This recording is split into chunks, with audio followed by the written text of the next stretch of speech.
Namaste, welcome to Monday Bytes from CHITRACars. Like the channel, share it to your friends and subscribe the channel.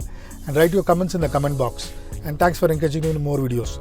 This is the continuation of the previous video on tips to decide which car is best for you, new or pre-owned. And what are the measures and what are the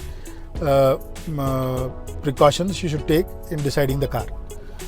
First thing is make sure you look at the safeties of the family and every member. So you should look at the safety as 5-star, like airbags, ABD, ABS. Same way, some people want more mileage. So they would look at 5-star in mileage, like Marutis, Hyundais will give you good mileage. Whereas like Volkswagen and all, they are all more safety on highways.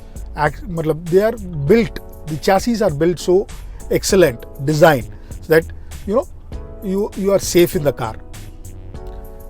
Majorly, the list what you should look at is you should make a list of what is your requirement in a car.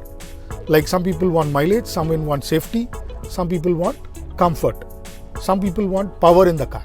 So list down how many kilometers you drive in a day and which road you are driving. You are driving on a bumper to bumper road, and what is the exact comfort you're looking at. Let's say you only use on Saturday, Sunday. So make sure the car is a comfort family car for people who are sitting inside, back, everywhere. So you need to look at the comfort. These are all the tips and precautions to be taken while you're deciding buying a car. Future is like everyone wants to buy automatic car. The future is automatic. Manual transmission will give you less resale value. Automatic would be the future. These are the measures and precautions to be taken while you want to buy a car. Happy driving, safe driving. Think of cars, think CHITRACars. Thank you.